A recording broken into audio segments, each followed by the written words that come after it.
Mega Man is good. I know that's probably the first time you've heard that from any video game think piece, but I felt like it was about time it was said. The specific way that Mega Man jumps, shoots, and slides through the various hideouts of Dr. Wily is just plain fun to do, in a way that holds up remarkably well compared to most of the Blue Bomber's NES contemporaries. With his huge amount of hit points but severe weakness to spikes, incredible arsenal that feels like it just barely isn't killing enemies fast enough to avoid damage, and instant momentum that makes players scream that they totally made that jump that was 100% in their control for real. Mega Man strikes the absolute perfect balance between being incredibly powerful but easily challenged. The sheer strength of the character's movement and durability makes throwing Mega Man against any kind of level incredibly promising. Mega Man is inherently fun, thus playing as him in any given level is inherently fun. And indeed, the Mega Man series has taken this philosophy and graced Mega Man with some absolutely incredible levels, as well as at least 2 per game that are mediocre at best and actually, pretty awful at worst. All of the games have some excellent philosophy when it comes to game design and teaching the player about various obstacles, but only a select few stages really get at the heart of how to best utilize Mega Man's toolkit and the unique challenges those obstacles can provide. I thought it'd be neat to look at not just what makes Mega Man good game design. Come on, this video's like 10 years old now. You get it. Yeah, lemons! But how to make a good level designed around Mega Man. How to take those good ideas and make them great and memorable. And look at one Robot Master in particular who manages to be both a pillar of excellence and a colossal failure at the same time. So, what makes for a good Mega Man level? Well, it should consider Mega Man's natural abilities and design around them for starters. Mega Man's only got one natural attack, shooting directly in front of him. He can modify this by jumping different heights and occasionally charging up for a stronger shot, but for the most part, he's got 3 tiers of horizontal plane coverage that he can cover based on where he's standing. He's also got a very straightforward jump and sometimes a slide that he can cancel out of with a jump. Messing with enemy placement, elevation, or how he interacts with platforms to take his strengths into consideration and challenge him to work around it will be to a designer's great benefit. Imagine how Woodman's stage would be if you didn't just instantly kill everything with metal blades, and you get a good idea of how to mess with Mega Man's positional weaknesses.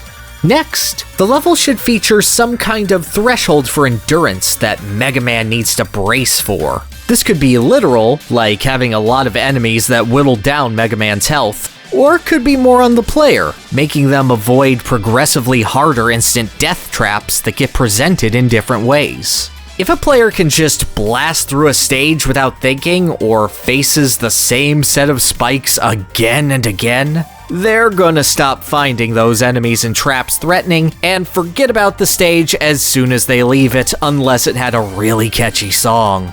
Making the player pace themselves by choice, look out for health pickups, or hesitate before taking a leap through spikes are what all true Robot Masters strive for. But a level isn't truly complete without that special something.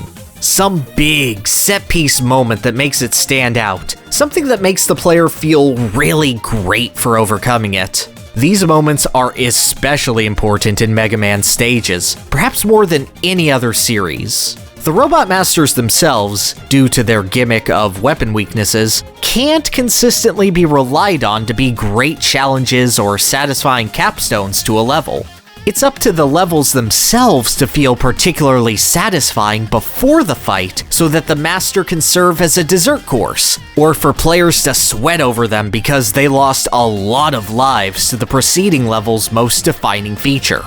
Mini-bosses do a great job of this, making intense one-room challenges for the player to beat, but they aren't necessarily required. Mega Man's full of great escape and auto-scroller sequences, timed platforming challenges, and incredibly tight brushes with death that keep levels incredibly memorable, though some perhaps a bit more infamous than famous. But memorable nonetheless. And finally, just don't pull cheap crap, alright? Jumping into a pit that, oh no, a screen down shows there are spikes on the bottom. Oh, who could have seen it coming? Throwing instant death in a player's face suddenly, enemies that jump out of pits without warning and drag Mega Man into them. Whatever the hell the timing on these gem droppers and Crystal Man stages, don't do that. Instant death traps are fine. Hell, it wouldn't feel like Mega Man without them. But a player should be ready for what's to come, having seen it earlier in the level, and having the chance to react based on their prior knowledge. Oh, and if you can sneak in actually using Robot Master Weapons to interact with the stage in a unique way that rewards the player for beating other masters beforehand, that'd be really cool too. So with all of this in mind, let's look at a Robot Master who utterly fails all of these conditions. Mega Man 5's Napalm Man.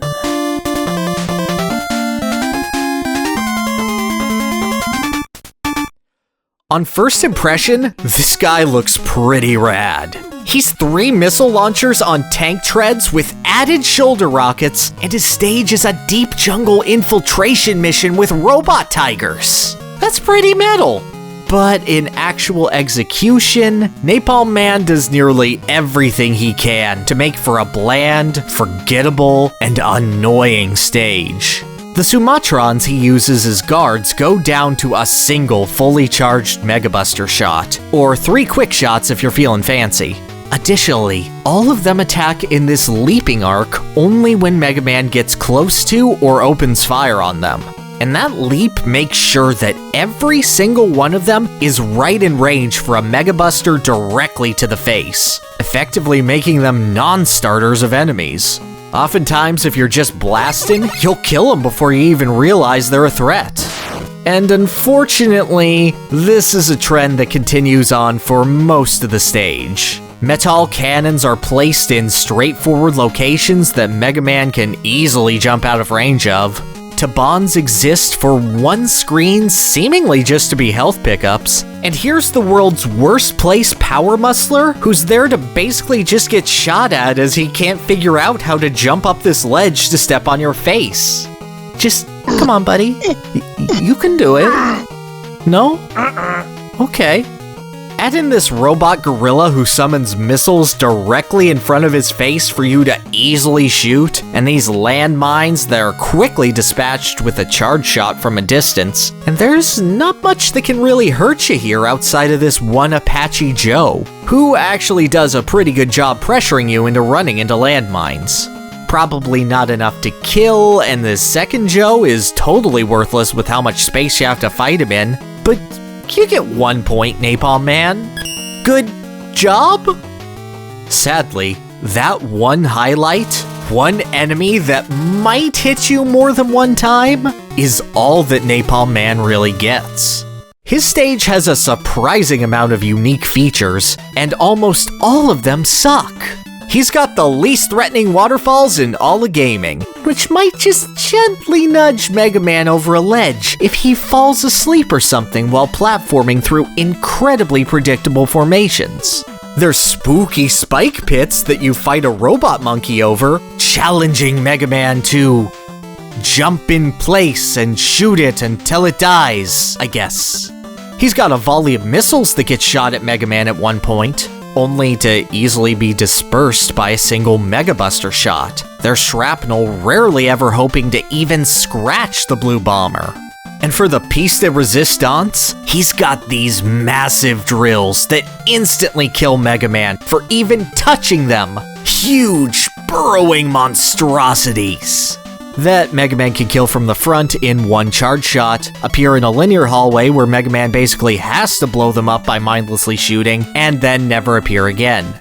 Add in a free power-up from Eddie after the Apache Joe section, the world's easiest E-tank, and surprise missile baby out of nowhere! And there there's just no overarching challenge, no through line, no identity to make the level anything more than mediocre at best. Napalm Man himself isn't awful, able to trap you in the corner and not dying instantly to his weakness, shiny rocks. But this level really does show everything you can do wrong with Mega Man's design. Easy enemy placement encouraging mindless progression, set pieces that do nothing, no sense of immediate danger unless the player's made a ton of mistakes or is goofing around, and occasional obstacles that kill the player through no fault of their own. Really, the only thing that keeps this stage remarkable is how it's allegedly the reason Mega Man 5 was never sold in Vietnam, due to a lot of similar elements between the stage and Vietnam War imagery. Of course, much of this is just hearsay and theory crafting. It's pretty hard to track the releases of most Mega Man titles before X in Southeast Asia. But also, the child who designed the Robot Master originally named him Beat Man instead of after a physically and psychologically debilitating weapon like napalm. So...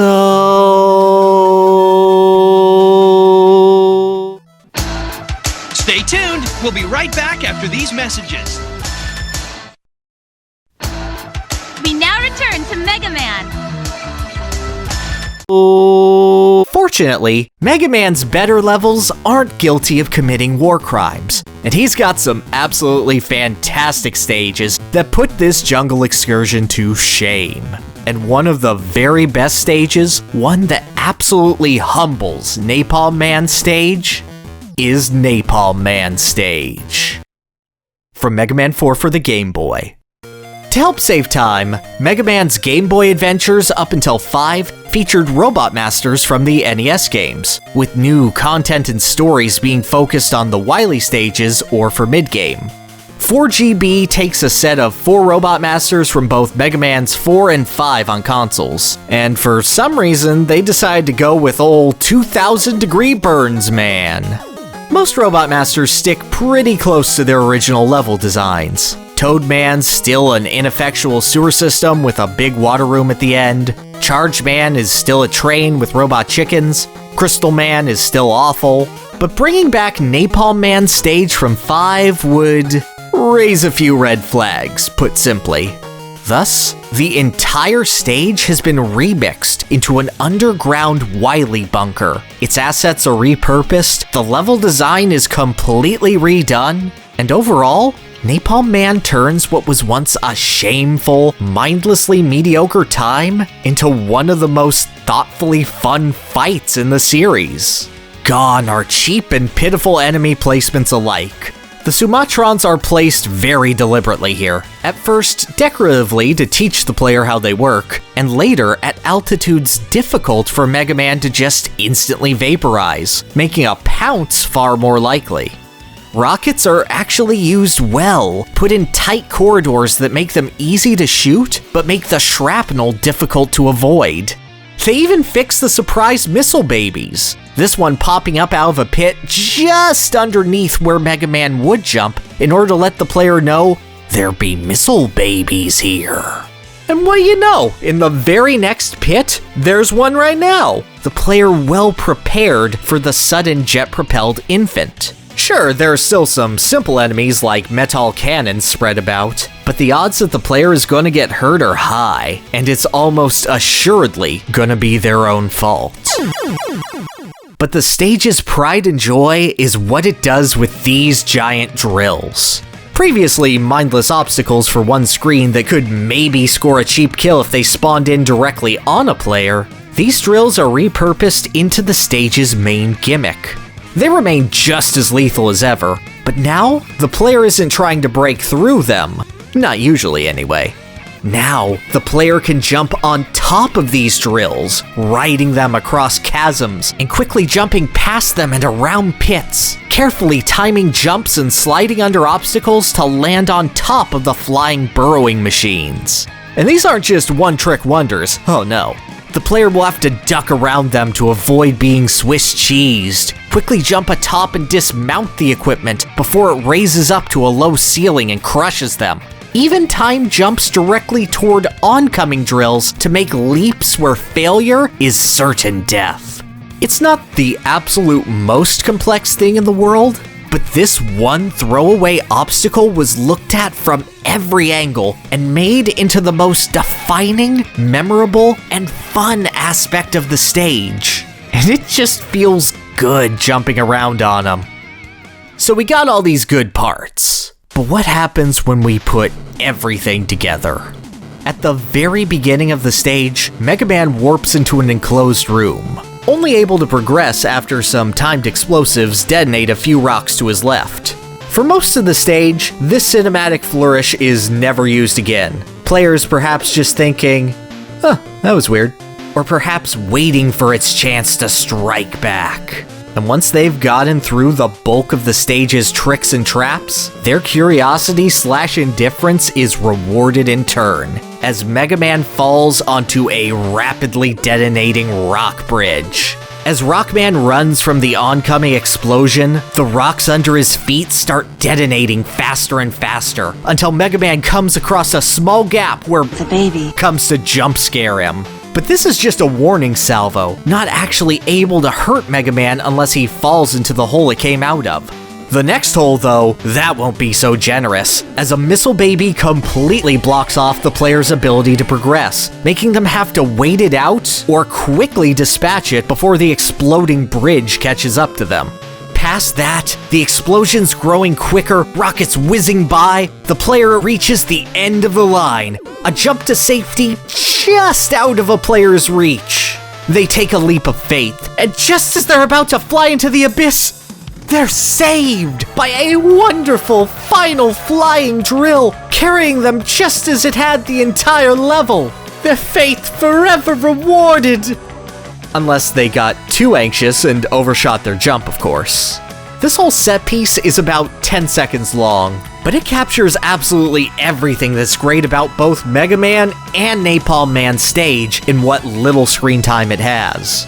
Learning a level's gimmicks, split-second decision-making, different level ideas and enemies building upon each other, limiting Mega Man's options to make sure that he can only handle so much in a certain way, and ending off with that great, satisfying feeling of, yeah, I did it! That is Mega Man. And as an added bonus, Napalm Man even gives great incentive to using the rest of Mega Man's arsenal. Fire rages throughout the stage, and if a player thinks to extinguish the flames via Toadman's Rain Flush, they can access the I key necessary to reach the final boss, as well as... Oh, but not for this fire down a vertical shaft, they just die getting that one. Instead, Ringman's weapon has to be used in order to wrangle this extra life from the other side of the wall. The drill's instant death might be intimidating, but Brightman's Flash Stopper can freeze them completely, letting the player use them as hassle-free platforms for a time.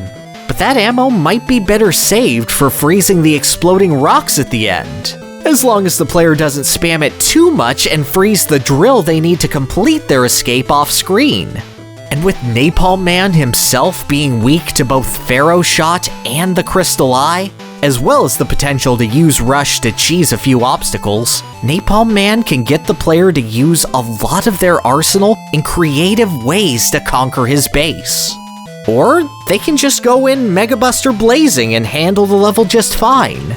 The important thing is, there are options to make the player feel incredibly powerful and clever in addition to the tests of skill, creating a more satisfying, well-rounded experience. And that is how you design a Mega Man stage. Do I think Napalm Man 4 is necessarily the best stage in the entire series? Nah, it's a bit too easy for my taste. But I think realizing what it does well and where its older brother on the NES fails is incredibly important for the Mega Man series. Beyond just teaching the player how its enemies work and what gimmicks it uses for platforming, Napalm Man pushes Mega Man's abilities.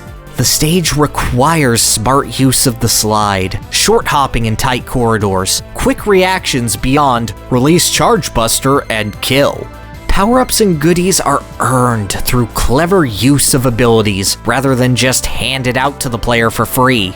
Major level features are introduced and then mixed with others to make for a more engrossing experience, rather than just discarded or placed directly in Mega's line of fire.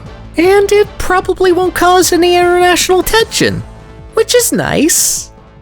The Mega Man series as a whole is filled with levels of mixed quality, all trying different things both thematically and design-wise to varying degrees of success. As one of the most revered classic series to learn about game design from, I feel the need to not just know what makes Mega Man good, but how to bring out what makes Mega Man good is more important than ever. And yeah, going over his struggles and missteps is definitely part of that analysis too. In challenging the strengths of his protagonist for better and for worse, Napalm Man is absolutely peak design.